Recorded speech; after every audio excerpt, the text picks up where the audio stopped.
나 여호와가 말하노라. 내 손이 이 모든 것을 지었으므로 그들이 생겼느니라. 무릇 마음이 가난하고 심령에 통회하며 내 말을 듣고 떠는 자 그 사람은 내가 돌보려니와 소를 잡아들이는 것은 살인함과 다름이 없고 어린 양으로 제자 드리는 것은 개의 목을 꺾음과 다름이 없이 하며 드리는 예물은 돼지의 피와 다름이 없이 하고 분향하는 것은 우상을 찬송함과 다름이 없이 행하는 그들은 자기의 길을 택하며 그들은 마음은 가증한 것을 기뻐한즉 나 또한 유혹을 그들에게 택하여 주며 그들이 무서워하는 것을 그들에게 임하게 하리니 이는 내가 불러도 대답하는 자가 없으며 내가 말하여도 그들이 듣지 않고 오직 나의 목전에서 악을 행하며 내가 기뻐하지 아니하는 것을 택하였음이라 하시니라.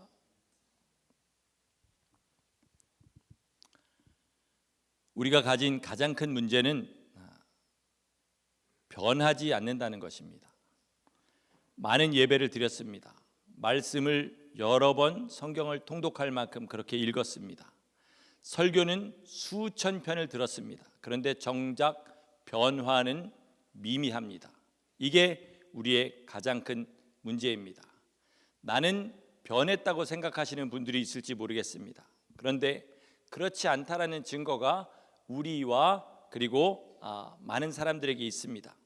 그것은 여러분 신앙생활 하신 동안에 여지껏 만난 사람들을 한번 기억해 보시기 바랍니다.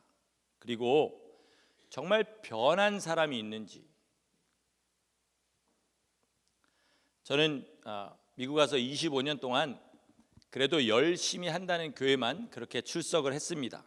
그런데 불신자였다가 예수님을 믿게 되었을 때 변한 것은 보았어도 예수님을 믿은 다음에 그 삶이 지속적으로 그만큼 변하는 사람, 제 기억 속에 남는 분들이 몇 되지 않습니다.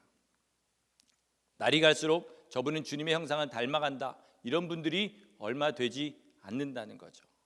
10손가락을 사용할 필요가 없이 한 손 가지고 세도 남을 정도입니다.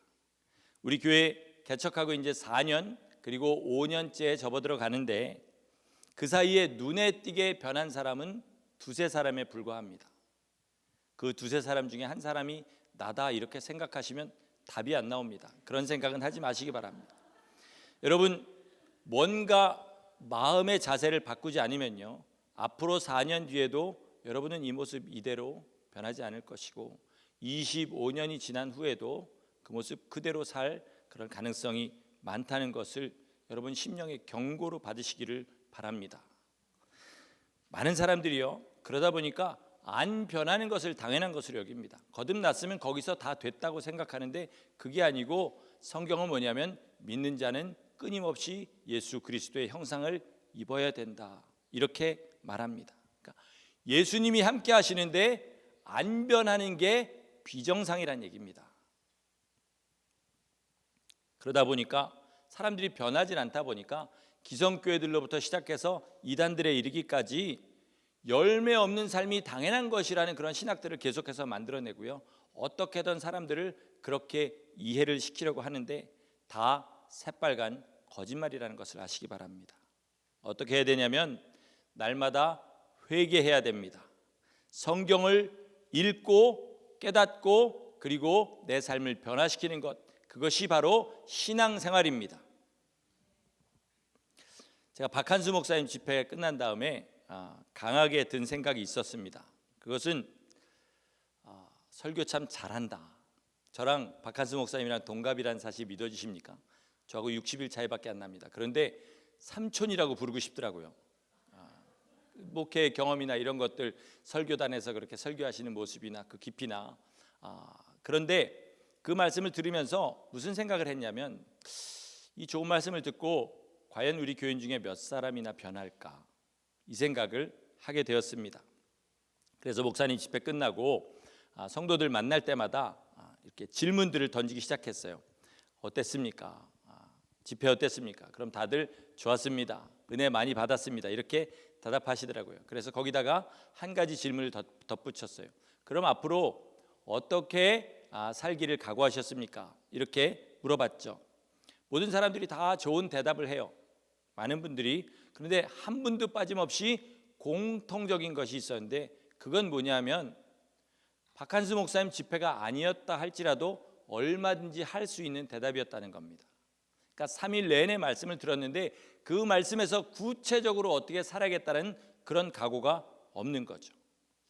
근데 여기에 엄청난 반전이 있습니다. 어떤 성도분 한 분이 저한테 반문하는 겁니다.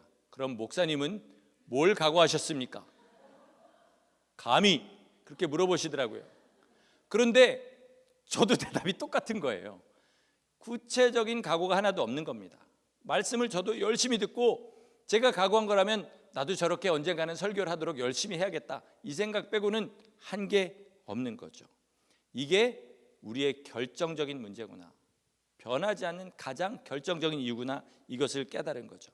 무슨 문제냐면 구체적으로 회개하지 않는 겁니다. 구체적으로 삶이 변하지 않는 거죠.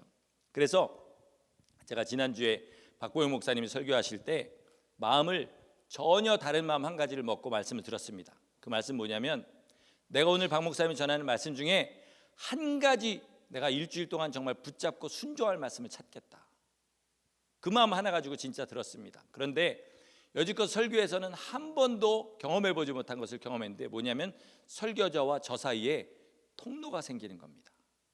다른 사람들이 전혀 신경 쓰이지 않아요. 저는 보통 이제 담임 목사다 보니까 앞에서 강사 목사님 설교하면 우리 교인들 은혜 받아야 되는데 아멘 해야 되는데 막 그러면서 교인들의 반응을 뒤통수로 계속 느끼면서 그렇게 설교를 듣는데 그날은 교인들이 전혀 신경 쓰이지 않고 설교자의 입술만 보이는 거죠. 그래서 결국은 40분 내내 단 한 번도 다른 생각하지 않고 말씀을 들었습니다. 그래서 제가 순종할 말씀을 건졌을까요? 건졌습니다. 그리고 그게 아직도 제 마음에 들어 있습니다. 이게 우리의 가장 큰 문제인 거죠. 설교를 듣고 감동만 받지 뭘 어떻게 해야 되겠다는 구체적인 각오가 없는 겁니다. 그러니까 회개가 안 되는 거죠. 그 박보영 목사님 제자 사역자들은 1년에 2번인가 설교 대회라는 것을 한다고 합니다. 그러면 이제 고참 목사님들이 심사위원을 하는데요. 제가 감히 말씀드리건대 여기 계신 분들 중에 한 5명이 가지고 거기 앉아서 심사를 해도 그분들이 심사한 것과 등수가 바뀌지 않을 겁니다. 그 정도로 우리는 설교를 판단하는 데는 전문가들이에요. 그러나 여러분 분명히 아실 것은 하나님은 설교를 잘 판단하는 사람을 기뻐하시는 것이 아니라 그 말씀 가운데 하나라도 듣고 순종하는 사람을 기뻐하십니다. 아멘 좀 이제 크게 하셨으면 좋겠습니다. 오늘 지난 2주간 설교하신 분과 한참 급이 떨어지는 부족한 종이 설교를 하지만 여러분 분명히 한마디 듣고 순종할 말씀이 거기 있습니다. 그 말씀을 찾아서 오늘 한 주간 동안 그거 붙들고 순종하시는 삶을 살아서 온전한 회개하시기를 예수 이름으로 축원합니다. 오늘은 회개에 관한 말씀을 전하겠습니다. 잘 들어보시기 바랍니다. 회개라는 것은 변화를 의미합니다. 우리가 회개하면 생각나는 것은 뭐죠? 대부분의 여러분은 눈물 흘리고 기도하는 것, 땅을 치면서 기도하는 것, 그리고 진짜 회개는 땅바닥을 대굴대굴 구르면서 그렇게 주님 앞에 울부짖는 것, 이렇게 생각하는데 그것은 마음의 변화가 시작되는 겁니다. 문제는 뭐냐? 눈물은 한 바가지를 쏟는데 하나님 앞에 드릴 열매는 한 줌도 안 된다는 사실이 우리의 가장 큰 문제인 거죠. 시작이 반이다 이렇게 생각해서 그렇게 울면서 기도한 것이 시작은 분명합니다. 그러나 반을 더 하지 않으면, 즉 시작이 반이라 할지라도 나머지 반을 하지 않으면 그것은 아무 쓸데가 없다는 사실을 우리는 분명히 알아야 된다는 거죠.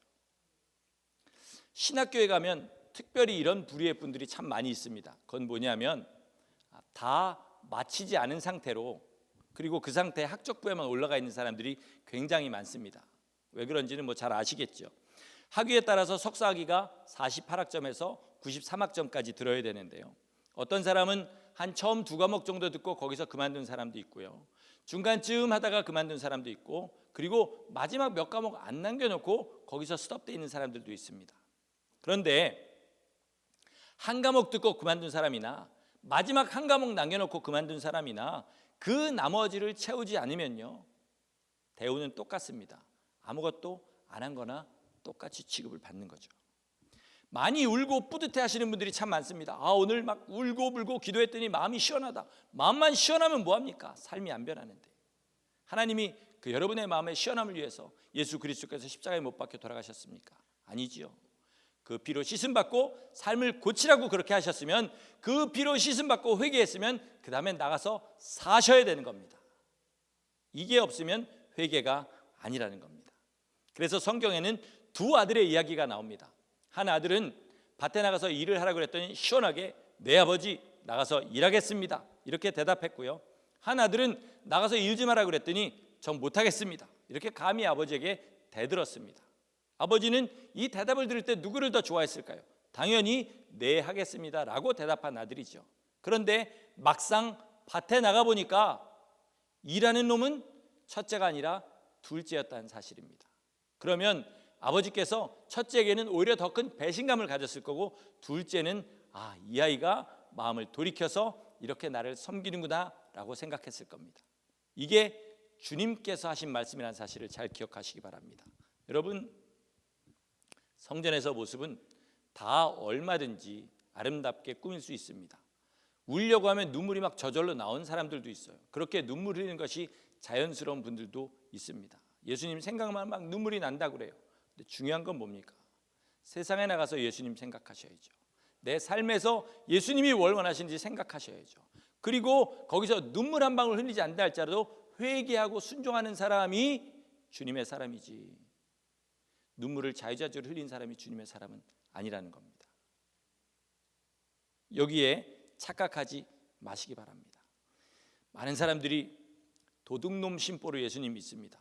아무것도 안 하고 영생을 가지려는 것, 주님이 피 흘리셨으니까 나는 그거 하나만 믿으면 영생에 들어간다 생각하는 이 심보로 예수를 믿는 사람이 있는데, 그거 절대로 이루어지지 않습니다. 그게 이루어지면 저도 좋아요. 그렇게 사는 사람들이 천국 가면 저도 갈 거 아닙니까? 얼마나 안심하고 신앙생활 할 수 있습니까? 그런데 그렇지 않다라는 거죠. 가끔 이렇게 성도들과 대화하다 보면은요, 우리 성도들이든 아니면 다른 교회 성도들이든 대화하다 보면 자기 믿음을 자기가 어떻다고 이렇게 얘기하시는 분들이 있어요. 옆에서 들어보면 입이 떡하고 벌어집니다. 왜 그러냐면, 어떻게 저렇게 내가 생각하는 것과 정반대로 생각할 수가 있을까? 기적이다. 기적이다. 어떻게 저렇게 그냥 조금 착각하는 정도가 아니라 나는 저 성도를 이렇게 생각하는데 저 성도는 완전히 자기를 반대로 생각하는 겁니다. 기적이라는 거죠. 그런데 성경에도 보니까 이런 교회가 있습니다. 뭐냐면 이름도 어렵습니다. 라오디기아 교회. 라오디기아 교회. 이 교회는 주님께서는 뭐라고 평가하셨냐면, 너희는 눈이 멀었다, 가련하다, 곤고하다, 벌거벗었다 이렇게 표현하시는데, 라오디게아 교회는 자기를 뭐라고 표현하면 나는 부자다, 부유하여서 부족한 것이 없다 이렇게 얘기하는 거죠. 주님의 평가와 완전히 반대입니다. 자기 몸을 가릴 옷 하나 없는 그런 영적인 상태인데, 그런데 자기는 뭐라고 생각하냐면 나는 부자라고 생각하는 거죠. 어떤 성도들은요, 자기를 이렇게 생각합니다. 너희가 몰라서 그렇지 나는 진흙 속에 묻힌 진주야. 진흙 속에 묻힌 진주야. 내 믿음을 우습게 보지 마. 너희가 뭐라고 생각하든 나는 너희가 나중에 진짜 내 믿음을 알면 깜짝 놀랄 만한 믿음을 가졌어 이렇게 생각합니다. 그런데 회개는 뭘로 한다고 그랬습니까? 그 사람의 믿음은 뭘로 한다고 그랬죠? 열매로 한다고 주님께서 말씀하셨습니다. 열매가 없으면, 사람들이 따먹고 하나님이 따먹을 수 있는 열매가 없으면 그 믿음은 가짜라는 거죠. 이게 뭔지 아시죠? 아이패드라는 겁니다. 이게 꽤 비쌉니다. 요만한 하나에 뭐 500불, 600불, 어떤 건 1000불 넘어가는 것도 있는데, 어떤 사람이 제 아이패드를 훔쳐갔다고 해보겠습니다. 저한테 와가지고 잘못했어, 미안해, 그리고 막 떼굴떼굴 굴리면서 제 손 바지가랑이를 붙잡고 막 그렇게 울면서 잘못했다고 그럽니다. 그런데 아이패드는 안 돌려주고 지가 계속 써요. 만약에 이런 사람이 있다면 여러분, 그 사람이 자기한테 한 사과를 사과라고 생각하시겠습니까? 하나님께 잘못했다고 울고 불고 떼굴떼굴 굴러놓고서 그렇게 잘못한 걸 세상에 나가서 아무 거리낌 없이 계속 산다면 하나님께서 과연 그것을 회개로 받으시겠냐는 거죠. 이게 우리 신앙생활의 가장 큰 문제입니다. 돌려드릴 것을 계속 돌려드리는 것이 회개입니다. 하나님께로부터 하나님께서 우리를 지으신 원래 계획과 형상이 있는데 그 형상을 잃어버린 것을 계속해서 예수 그리스도의 공로를 의지해서 하나씩 회복해가는 게 회개인데, 그것을 회복하진 않으면서 눈물남을 흘리는 것, 이것은 절대로 회개가 아니라는 거죠. 이 회개는 그래서 주님 앞에 설 때까지 끝없이 해야 되는 겁니다. 내가 뭘 그렇게 잘못했길래 나 죽을 때까지 그렇게 회개를 해야 됩니까? 이렇게 얘기하시는 분들이 있는데, 그건 회개의 개념을 잘못 잡고 있어서 그렇습니다. 회개는요, 잘못했다고 비는 것이 아니고요, 하나님의 말씀에 내 삶을 맞춰가는 겁니다. 눈물 안 흘리셔도 좋습니다. 하나님 말씀대로 내 삶을 고쳐나가면 그게 회개입니다. 예? 그러니까 성경의 말씀을 따라 자기 삶을 고치는 것이 쉽지 않습니다. 하루아침에 되지도 절대로 않아요. 하루아침에 성경을 읽을 수도 없기 때문에 하루아침에 사람이 그렇게 될 수도 없고요.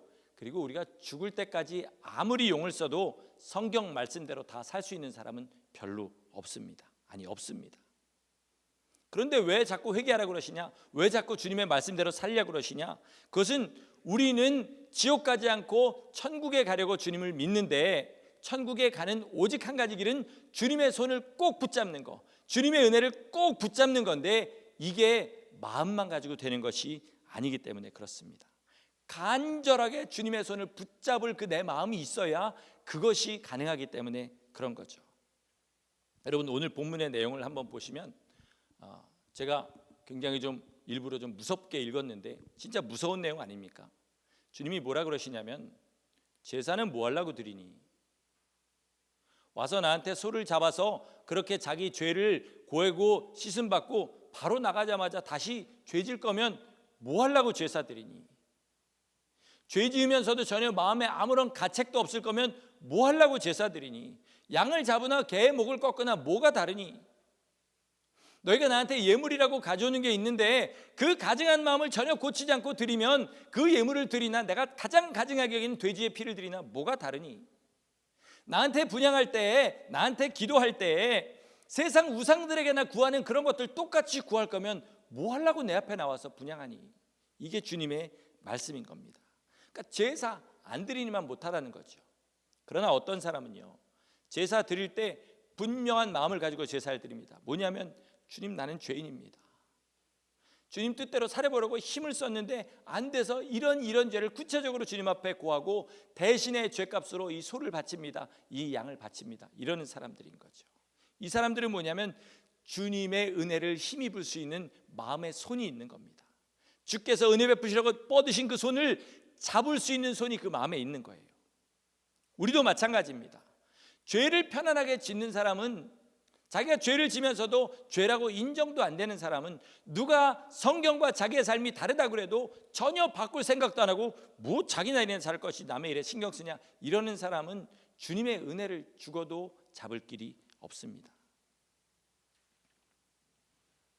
이게 한 번 깨달은다고 되는 게 아니라는 게 참 문제더라고요. 여러분, 제가 지금 말씀드린 것 같은 그런 마음 한 번도 안 가져보신 분이 이 중에 없을 거라고 생각합니다. 주님, 난 죄인입니다. 살아도 안 되는 죄인입니다. 이 마음 안 가져보신 분은 아무도 없을 거예요. 문제는 뭐냐? 그 마음이 지속되지 않는 거죠. 그렇기 때문에 계속해서 주님 뜻대로 살려고 온갖 애를 써야 되는 겁니다. 그래서 항상 안 되는 자기를 발견해야 되는 거예요. 영국에서 가장 거룩한 사람이라고 일컬어지던 어떤 주교 한 사람은요, 뭐라고 고백했냐면, 내가 토요일 하루를 온전히 조용한 곳에서 내 죄를 고백하지 않고서는 견딜 수가 없는 죄인이다라고 그렇게 스스로 고백했습니다. 여러분, 거룩하다고 보이는 사람들이요, 회개를 훨씬 더 많이 합니다. 저 사람은 도저히 안 되겠구나 하는 사람은 회개도 안 합니다. 우리 이것을 분명하게 하시기 바랍니다. 제가 지금부터 하는 얘기는 제가 이 설교를 준비하게 된 동기가 된 그런 얘기입니다. 그러니까 좀 잘 들어보시기 바랍니다. 자, 순종에서 가장 중요한 것은요, 행동보다 더 중요한 게 있습니다. 그건 뭐냐면, 내가 순종하는 대상이 누구냐는 겁니다. 내가 순종하는 대상. 자, 지금부터 제가 드린 말씀 한번 잘 들어보시고 내가 순종하는 대상이 뭔지 한번 생각해 보시기 바랍니다. 주의 말씀을 들었습니다. 마음에 움직임이 있고 감동이 있었어요. 그래서 그 말씀대로 살아갑니다. 주의 말씀을 듣습니다. 마음으로 묵상해 보았더니 이것이 진리구나 생각이 되어서 그 말씀에 순종하며 살아갑니다. 이 사람이 지금 순종하는 대상은 누구일까요? 자기입니다. 자기 마음이 움직였기 때문에 순종하는 거죠. 자기 마음에 이해됐기 때문에 순종하는 거죠. 내가 순종할지 안 할지를 결정하는 주체이죠. 여전히 내가 내 심령의 보좌에 앉아서 나를 다스리는 존재죠. 내가 기쁘지 않으면, 나를 이해시키지 못하면 순종 안 해도 아무런 가책도 없고요. 저건 말이 안 돼 그러면 거기서 끝나는 거고요. 저거는 광신이야 그러면 아무 문제 없는 겁니다. 그리고 결정적으로 난 지금 저걸 할 기분과 형편이 아니야 라고 해버리면 하나님도 어떻게 할 수 없는 것이 지금 우리의 형편입니다. 진짜 주님 앞에 순종하는 건 뭐냐면요, 내가 그것을 하지 않을 99가지 이유와 기분과 형편과 환경이 있다 할지라도 이것이 주님의 말씀에 있다는 것 한 가지 이유만으로 그것을 순종하는 게 진짜 순종입니다. 여러분, 그 순종하고 계십니까? 우리가 주로 하는 회개는 뭐냐면 일단 마음에 찔림이 와야 돼요. 이제는 어지간한 말씀 가지고는 스크래치도 안 나기 때문에 그냥 큰 칼을 가지고 푹 찌르는 말씀 한 번 들어야 좀 순종 좀 해볼까, 회개 좀 해볼까, 이런 생각이 나오는 거죠. 그러니까 그런 감동이 없으면 회개하지 않는 게 너무 당연한 겁니다. 그러다 보니까 그 모든 블레임이 누구한테 돌아가느냐? 설교자와 교회에게 돌아가게 됩니다. 물론 설교자도 온 힘을 다해서 설교 준비해야 되고, 성도들을 사랑하는 마음으로 그렇게 해야 되고, 교회도 성도들을 살리기 위해서 온갖 기도와 할 수 있는 모든 일을 해야 됩니다. 그렇다고 해서 내가 회개하지 않는 것을 다른 사람에게 절대로 핑계할 수 없는 것은, 여기 계신 모든 분들의 집에 최소한 5권 이상씩은 가지고 있을 성경에 주님께서 우리의 살 바를 명확하게 보여주셨기 때문에 그렇습니다. 핑계할 수가 없는 거죠. 그런데 우리는 한 가지 순종으로 99가지 불순종을 가리려고 합니다. 한 가지를 잘해놓고 그거 하나 주님 앞에 막 흔들어서 뒤에 99가지 불순종하는 모든 더러운 것을 가리려고 하는 거죠. 그런데 여러분, 한번 잘 생각해 보세요. 지금 우리 교회에는 서로 미워하는 분들이 없기를 바랍니다. 그런데 우리가 누군가를 미워하고 불편해할 때요, 그 사람이 사사건건 내가 하는 모든 일에 끼어들어가지고 내가 싫어하는 일을 해서 그 사람을 미워하게 되든가요? 그렇지 않죠. 작은 일 하나 부딪힌 거, 어디 말 하나 좀 경우 없이 그렇게 한 거, 그게 내 마음에 찍혀가지고 그때부터 서로 아웅다웅하다 보니까 점점 더 벌어지는 사이가 되는 거죠. 그러면 하나님 앞에 불순종은 어떻습니까? 우리가 정말 하나님을 우상을 경배하고 어디 가가지고 교회를 어지럽히고 그리고 목사를 멱살 잡아 끌어내리고 이런 일을 해서 하나님과 원수가 되는 것이 아니고, 작은 일들에서 하나씩 불순종하다 보니까 주님과 척이 지어가는 거죠. 사울이 어떻게 해서 버림받았냐면요, 사사건건 주님 앞에 불순종한 것이 아니라 주님께서 하라고 하신 몇 가지를 불순종했다가 버림받게 되었습니다. 회개란 건 무엇이냐면 내가 잘하는 것들을 더 개발하는 것이 회개가 아니고요, 내 영혼과 옷에 묻은 얼룩들을 하나씩 주의 공로를 힘입어서 지워나가고 내 삶을 바꾸는 것이 회개라는 겁니다. 계속해서 저 지금 같은 얘기 드리고 있습니다. 나가서 똑바로 사시라는 거죠. 보니까요, 죄가 실수인 사람이 있고 죄를 사랑하는 사람들이 있습니다. 성경에 보니까 실수로 죄를 지은 사람들은 용서할 기회가 주어지는데 죄를 사랑한 사람들은 용서할 기회가 주어지지 않고 버림받게 됐습니다. 사울은 자기를 왕 삼아주신 하나님보다 왕의 자리를 더 사랑하게 되었습니다. 그 증거가 어디에 나오냐면 사무엘이 사울에게 이렇게 얘기하죠. 하나님께서 당신을 버리셨습니다. 그랬더니 사울이 어떻게 하냐면 하나님이여 나를 버리지 마시옵소서 그리고 회개하고 나오는 것이 아니라 이번 한 번만 나를 높이사 사무엘에게 같이 와서 제사 드려주고 가시옵소서. 그는 하나님이 자기를 버리셨다는 말에도 전혀 아무런 느낌이 없는 거죠. 발람이라는 선지자는 자그마치 하나님의 말씀을 듣는 사람이었습니다. 하나님께 여쭤보면 하나님께서 그 자리에서 대답해 주신 그런 엄청난 능력의 선지자였어요. 그런데 돈을 사랑하고 명예를 사랑하다가 하나님께 버림받았습니다. 가인은 자기가 동생보다 못하다는 그 자존심을 사랑하다가 자기 동생을 죽이게 됐고요. 아간은 어떻게 됐죠? 그 별거 아닌 은덩어리 하나 털옷 하나 탐내다가 하나님께 버림받았습니다. 제가 성도들의 불순종을 볼 때요, 저분이 실수하는 거구나. 하나님 정말 사랑하는데 불순종하고 좀 형편이 그래서 자기도 모르게 저렇게 하는 거구나 라고 생각하는 분이 있고요. 어떤 분은 저분은 정말 죄를 사랑하는구나, 자기 마음의 보좌를 하나님께 내어드리지 않는구나 라고 생각되는 분들이 있습니다. 가장 변화가 안 된 유형은 뭐냐면 기분에 따라서 바뀌는 사람입니다. 기분에 따라서 똑같은 말씀을 가지고 기분 좋을 때는 막 순종하고 기분 나쁘면 순종 안 합니다. 화나면 화내고 누군가 자기한테 잘해주면 하하호하다가 좀 잘못해주면 그 사람 미워하고 저주합니다. 기분 좋으면 예배 나오고 기분 나쁘면 예배 나오지 않고 주님의 법이 아니라 자기 기분에 따라서 남을 섬기기도 했다가 무시하기도 했다가 그러는 거죠. 사람도 종잡을 수 없는 사람, 하나님 앞에 정한 마음 가졌겠습니까? 여러분, 우리가 기분이 나빠지는 것까지는 어떻게 할 수 없습니다. 우리 다 사람이기 때문에요. 문제는 내가 기분이 나쁠 때 순종할 수 있는 사람이 성도라는 겁니다. 기분 나쁘십니까? 제가 지금 하는 얘기가? 그럴 때 순종하시면 성도라는 겁니다. 이게 조금 더 이성적인 사람은요, 그 다음에는 자기 손해와 이익을 계산하고 순종합니다. 이게 경제적으로 나한테 이익인가 손해인가 생각하고 순종하는 거죠. 또 이게 내 자존심을 세워주는가 안 세워주는가 계산하고 순종하는 겁니다. 제가 예전에 노래하던 시절에요, 얼마 전에 제가 한번 간증한 적이 있지 않습니까?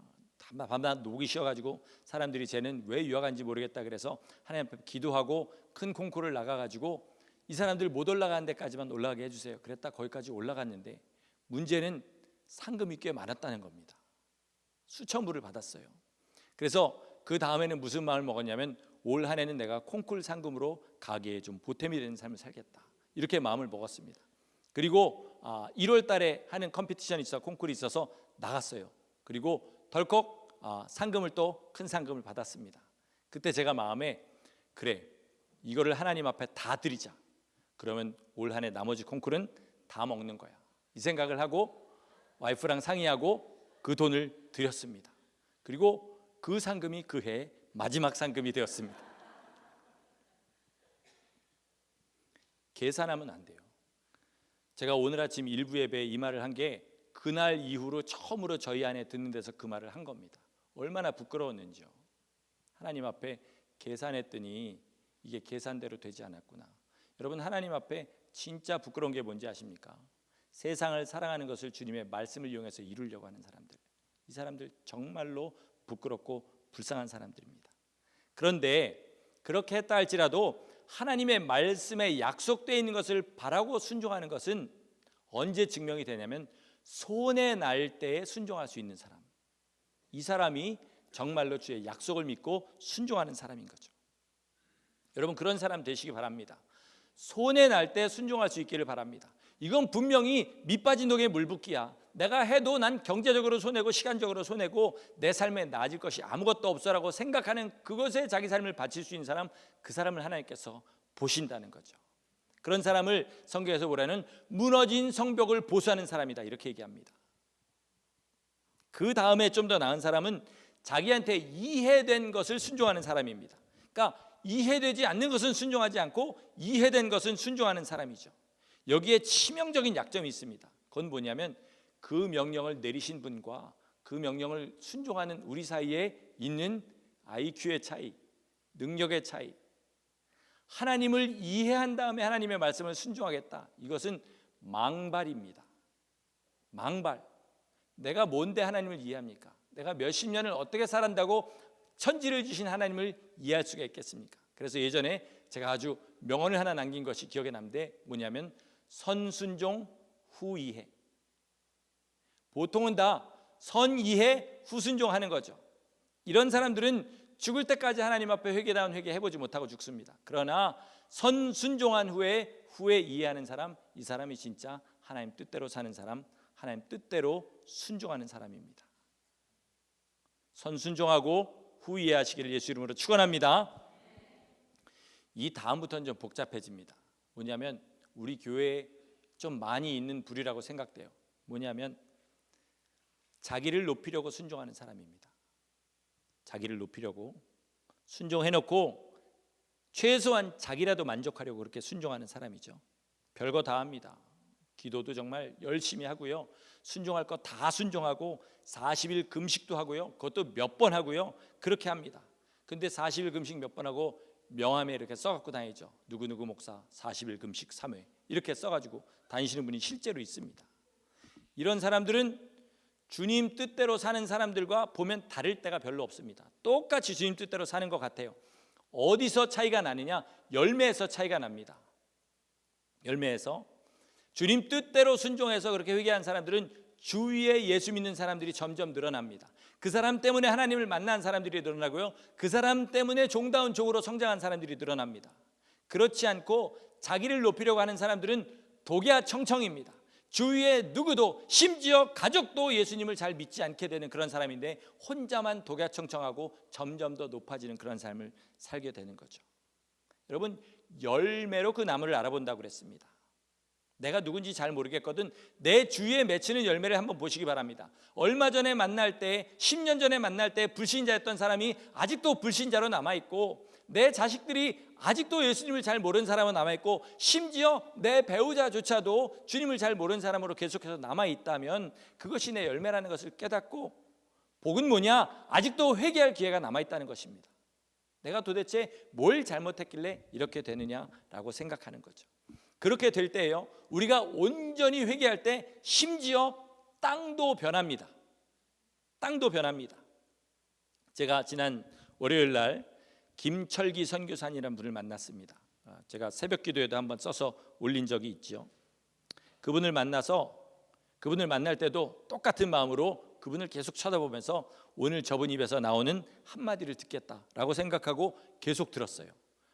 그분이 하는 말 중에 무슨 말이 있었냐면요, 자기가 아마존에서 10년간 무릎을 꿇고 기도하고 울며 불며 이 사람들이 회개하기를 위해서 기도했다고 합니다. 그런데 아무도 돌아오지 않는 거예요. 열매가 너무나 미미한 거예요. 그래도 어떻게 합니까? 자기 삶을 거기에다 바치기로 작정했으니까 아내 되시는 지금 돌아가신 허원석 선교사님과 온 힘을 다해서 기도하고 또 기도했는데 어느 날 열매가 맺히기 시작하는 겁니다. 갑자기 원주민 중에 한 사람이 나오더니 나는 이런 죄를 지었고 간음했고 살인했고 도둑질했고 이런 죄를 구체적으로 고백하면서 뒹굴기 시작하는 거예요. 그랬더니 이분으로부터 시작해가지고 그 다음 한 사람 한 사람 나와서 회개를 하는데 그것이 얼마 동안 계속됐냐? 장장 4개월을 계속했습니다. 4개월을. 그랬더니 놀라운 일이 일어났는데 그건 뭐냐면 그 동네에 망고나무가 그렇게 많다고 그래요. 크기가 얼마나 냐면 사람 둘이 이렇게 껴안아야 될 만큼 그렇게 굵은 나무라고 합니다. 문제는 단 한 번도 열매를 낸 적이 없는 나무라는 겁니다. 그런데 그 회개가 끝난 그 무렵에 이 망고나무에 열매가 맺히는 겁니다. 그것도 하나 두 개가 이렇게 우연히 맺히는 게 아니라 가지가 휘어질 만큼 맺히는 거예요. 성경 말씀에 이런 말이 있을까요, 없을까요? 있습니다. 역대하에 보면은 내 이름으로 일컫는 내 백성이 내 앞에 스스로 겸비하여 자기 죄를 자복하고 그렇게 나오면 내가 그 땅을 고칠 것이다. 하나님께서 그렇게 약속하셨어요. 실제로 정말로 주님의 이름으로 일컫는 백성들이 그렇게 자기 죄를 회개하니까 그 땅이 변해서 열매 맺히지 못하던 나무들이 열매를 맺히는 그런 역사가 일어났다는 거죠. 땅도 변하는데요, 왜 우리 삶은 안 변합니까? 주님 앞에 눈물을 그렇게 흘리는데 왜 우리 삶은 안 변해요? 이게 문제로 느껴지지 않으니까 날마다 똑같은 삶을 똑같이 반복하다가 주님 앞에 그렇게 갈 수밖에 없는 거죠. 제가 지난주에 박 목사님 설교 들으면서 회개할 거리, 순종할 거리를 계속 찾았다고 그랬잖아요. 어디서 그 말씀을 찾았냐면 중학교 때 마가의 다락방에 얼마를 헌금하겠다고 서원하고 일평생 공장에서 일했다는 그 사모님에게서 찾았습니다. 나는 혹시 저분은 저렇게 어렵잖아요, 그죠? 중학교 때부터 공장에 나가서 일하면서 그 돈을 평생 모여가지고 그걸 바치는 걸 목적으로 그렇게 살았다는 거 얼마나 어렵습니까? 나는 혹시 저분은 저렇게 하는데 주님 앞에 약속하고 안 한 거 있나 곰곰이 생각했더니 멀지도 않아요. 두어 달 전에 주님 앞에 약속한 것이 생각나더라고요. 그래서 당장은 할 수 없는 지금 환경인데 그것을 어떻게든 하겠다고 마음을 먹고 지금 곧 하려고 말씀하신 그대로, 그때 마음에 감동받은 그대로 지금도 그런 불타는 마음으로 그렇게 있습니다. 두 번째는 뭐의 은혜를 받았냐면요, 저게 진짜 회개구나라는 것은 그 눈 주위를 맞고 여기가 뼈가 부서져 가지고 그 가서 합의 안 하고 그냥 무조건 용서했다는 그분 있지 않습니까? 이제 조금 있으면 신학교 마치신다는 그분. 여러분 한번 잘 생각해 보세요. 맞아서 여기 뼈가 아직도 부러져 있습니다. 그리고 내 마음은 저 사람을 가가지고 양쪽을 다 부러뜨려 버리신 그런 마음으로 막 불타오르고 있어요. 그런데 주의 종이 하나님의 뜻은 용서하는 겁니다. 합의하지 말고 무조건 다 취소해 주세요, 이렇게 얘기했을 때 그 마음이 전혀 아멘 되지 않았어요. 아무런 기쁨도 없었어요. 마음에서 계속 부딪히는 것밖에 없었던 거죠. 그러나 그는 뭘 했냐면 발을 띄어서 그 법률사무소까지 가가지고 저 사람에 대한 모든 것을 다 취하합니다 하고 나왔어요. 보통은 그렇잖아요. 그걸 순종하고 뒤로 돌았을 때 마음에 뿌듯한 감동이 있었는데 이분은 그것도 없었어요. 돌아서도 화가 나고 내가 왜 일을 했을까, 이제는 취소할 수도 없는 일을 해버렸네 라고 했지만 하나님은 그걸 보셨다는 거죠. 그리고 그 사람의 삶을 종의 길로 인도하신 거예요. 여러분 이런 회개를 일평생에 몇 번이나 해보셨습니까? 회개하고도 남을 용서하고도 내 마음에는 아직도 정말 그것이 남을 만큼 그럼에도 불구하고 내 것을 줘버리고 내 삶을 줘버리고 고소를 취소해버리고 이런 종류의 회개를 얼마나 해보셨냐는 거죠. 이게 진짜 순종이고 회개라는 사실을 여러분 심령에 깊숙이 새기시기를 축원합니다. 기분 좋을 때, 사람하고 관계가 좋을 때 잘하고 순종하는 거 누구나 할 수 있습니다. 자기에게 이익이 되는 거, 믿어지면 순종하는 거 누구나 할 수 있어요. 손해 날 때 순종할 수 있는 게 진짜 순종이라고 그랬죠. 이해 가면 순종하는 거 누구나 할 수 있어요. 그러나 이해 가지 않을 때도 순종하는 사람을 주님은 찾으십니다. 어떤 사람은 눈물을 강처럼 흘리고요, 회개는 눈꽃만큼 합니다. 삶은 눈꽃만큼 변해요. 어떤 사람은 목이 눈물 한 방울도 안 되는 눈물 그것도 안 흘리면 돼 삶에는 열매가 풍성합니다. 계속해서 말씀드리지만요, 구원은 오직 예수 그리스도의 십자가 공로의 은혜로 받습니다. 그러나 그 은혜를 받으려면요, 주님 뜻대로 살려는 몸부림이 없이는 절대로 못 받습니다. 나 믿어, 이거 한마디로 절대로 안 된다는 거죠. 그래서 오늘 본문은 뭐라고 말씀하냐면 이렇게 말씀합니다. 여러분 잘 들으시고 마음에 새기시기 바랍니다. 무릇 마음이 가난하고 심령에 통회하며 내 말을 듣고 떠는 자, 그 사람은 내가 돌보려니와. 뭐라고요? 마음이 가난하고 심령에 통회하며 내 말을 듣고 떠는 자, 그 사람은 내가 돌보려니와. 여러분 죽을 때까지 마음이 가난하시기를 예수 이름으로 축원합니다. 심령이 주님 앞에 나갈 때마다 나 주님 앞에 잘한 거 아무것도 없습니다. 오늘도 주님의 은혜 없으면 난 죽을 수밖에 없습니다. 이것을 절감하고 주님 앞에 울 수 있는 사람 되시기를 예수 이름으로 축원합니다. 주님의 말씀이 그렇다 그러면 온 힘을 다해서 정말로 떨며 두려워하며 그 말씀에 순종하기를 힘쓰는 자 되시기를 예수 이름으로 축원합니다. 여러분 너무 얼토당토하는 믿음을 가지고 우기시는 분들이 많아요. 우리 교회 안에도 그렇습니다. 얘기해보면 말도 안 되는 믿음을 가지고 그렇게 살아요. 하나님 법대로 살려고 하다가 죄인으로 발견될 때 그때 용서받을 길이 있는 겁니다. 하나님 법은 전혀 상관없이 자기 삶을 살아가다가 주님 앞에 서면 어떻게 되겠지? 천만에요. 그런 일은 절대로 일어나지 않습니다. 죄 씻음은요, 영어로 리셋입니다. 리워드가 아니에요. 다시 말해서 다시 시작할 수 있는 기회가 주어지는 것이지 주님 앞에 받을 상과 열매는 아니라는 사실입니다. 여러분 하나님께서는 열매만 받으십니다. 회개의 열매를 받으시고요, 그 열매가 비록 달지 않고 온전하지 않아도 열심을 다해서 맺었다는 그것 하나로 주님께서 그것을 받으십니다. 열매 맺지 않는 회개, 구체적인 변화가 없는 회개는 회개가 아닙니다. 구체적으로 회개하고 구체적으로 순종하고 구체적인 열매 맺으시기를 예수 이름으로 간절히 축원합니다. 아멘. 기도하시겠습니다.